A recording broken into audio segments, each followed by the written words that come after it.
अस्सलाम वालेकुम। लें जी आ गए आज एक नई वीडियो के बाद। You know why I took too much time to make a video because I was very much busy to manage my abroad journey, and many difficulties where anyone can face, like homesickness, financial issues, new place, new friends, international exposure, culture exposure, and the one thing is loneliness. Okay, so I have been facing all these things. तो आज की video बनाने का मकसद ये है कि कुछ स्टूडेंट्स हैं, कुछ मेरे फ्रेंड्स भी हैं, वो मुझे कॉल्स करते हैं, मैसेजेस करते हैं। जैसे कि कुछ स्टूडेंट्स हैं जिन्होंने अभी इंटरमीडिएट फ्रेश पास किया और वो कहते हैं कि सर हमें कुछ मोटिवेशन चाहिए कि हम किधर जाना चाहिए हमें। तो either you go for study visa, either you go for your work visa for any in Gulf countries, Saudi या दुबई, अजमान तो आप निबोश, आयोश, ओशा करते हो, तो that's a good position. Okay, तो अगर आप किसी भी इंग्लिश कंट्री में जाते हो, यूरोपियन कंट्री में जाते हो, तो उसके लिए आपको जस्ट पहले माइंडसेट बनाना चाहिए कि आपको कहाँ जाना है। सबसे पहले अपनी प्रोफाइल देखें कि आर यू एलिजिबल। किसी भी कंट्री में अप्लाई करने के लिए मिनिमम 60% मार्क्स रिक्वायर्ड होते हैं। अगर आपके हैं तो that it is easy to go with it. तो ये था। तो दूसरी बात ये कि आप किसी भी मशवरा किसी उस पर्सन से कभी भी ना लें जो उस पोजीशन के ऊपर नहीं है। मैं एक छोटी सी एग्जांपल देता हूँ। अगर आप एक मजदूर से पूछेंगे कि मेहनत में अजमत है या नहीं, वो कहेगा बिल्कुल भी नहीं है, मैं मेहनत करता हूँ और मैं दिन के 1100, 1200, 1000 कमाता हूँ। तो इसका मतलब ये हुआ कि आपने मशवरा लेना उसकी सेम फील्ड के पर्सन से। बात समझ रहे? तो ये सारी चीज़ें बताने का मकसद जस्ट ये है कि अगर आपने किसी स्कॉलरशिप पे अप्लाई किए और आप एलिजिबल नहीं हुए, तो that it's not the final destination. तो आप दूसरी भी अप्लाई कर सकते हो दूसरी जगह पे। पूरी दुनिया है, नीदरलैंड है, बेल्जियम है, जर्मनी, फ्रांस, स्पेन, इटली, ये सारी यूरोपियन कंट्रीज़ हैं। और कि third largest economy, strongest economy in the world जो है वो जर्मनी आता है। और माशाल्लाह जर्मनी के वीज़ाज़ ओपन है। ओस बिल्डिंग है, उसको हम भी डील करते हैं अल्हम्दुलिल्लाह। जर्मन लैंग्वेज को 2.5 ईयर हो चुके हैं। काफ़ी अरसे के गैप के बाद मैंने वीडियो बनाई है इस पॉइंट पे।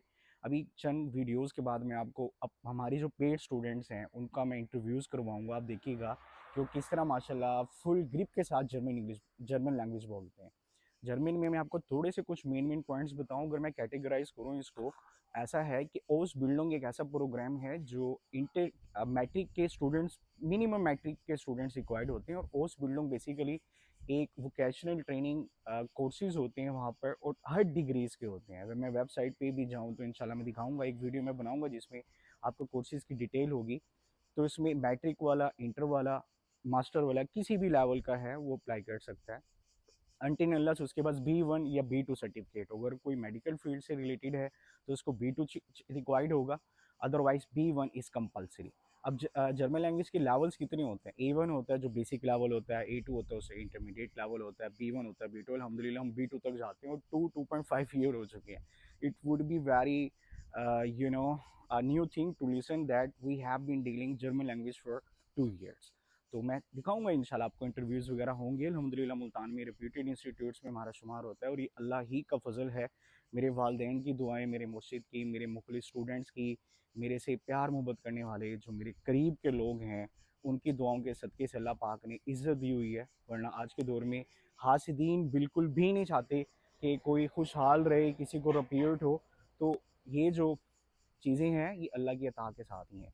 तो दूसरी इसमें जो कैटेगरी है वो चांसन कांटे की आती है, जिसमें मास्टर कंपलसरी होता है। मास्टर के बाद अप्लाई करते हो, उसके अप्लाई करने में आपको A1 जस्ट रिक्वायर्ड होता है। उसके बाद आप ओपन वीज़े पे जाते हो, तो वहाँ जाके आप जो सर्च करते हो और आपकी कैटेगरी से रिलेटेड होता है। एक स्टूडेंट आया था मेरे पास, वो इवन के जर्मनी था, फ्रैंकफर्ट। तो उसने कहा था सर मैं वहाँ पर अपना ड्यूरेशन पूरा करके आया हूँ, लेकिन मैंने वहाँ पर जर्मन लैंग्वेज के कोर्स की फ़ीस जब देखी, आप यकीन करें कि बाहर देखिए ना, अब इंग्लिश में उन्होंने पढ़ाना है। कोई जर्मनी में है तो उन्होंने German language, Urdu to English, German नहीं पढ़ानी, वो जर्मन इन इंग्लिश पढ़ाएंगे आपको ना।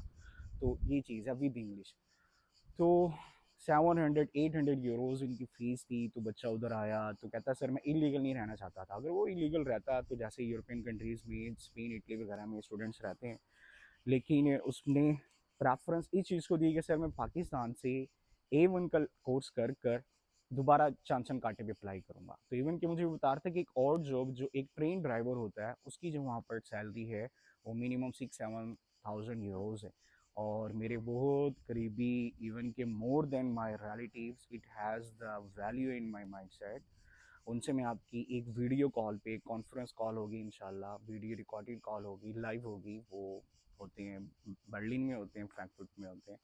तो मैं आपकी बात करवाऊँगा, आपको बहुत ज़्यादा मोटिवेशन मिलेगी उन लोगों को कि जो अभी से टारगेट कर रहे हैं उस कंट्री को जो आपकी ड्रीम लैंड है। ओके, मुझे अभी के लिए इजाज़त दें, थोड़ी सी वीडियो लेंथी हो गई है। Thank you so much, next video में मिलते हैं। अल्लाह हाफ़िज़।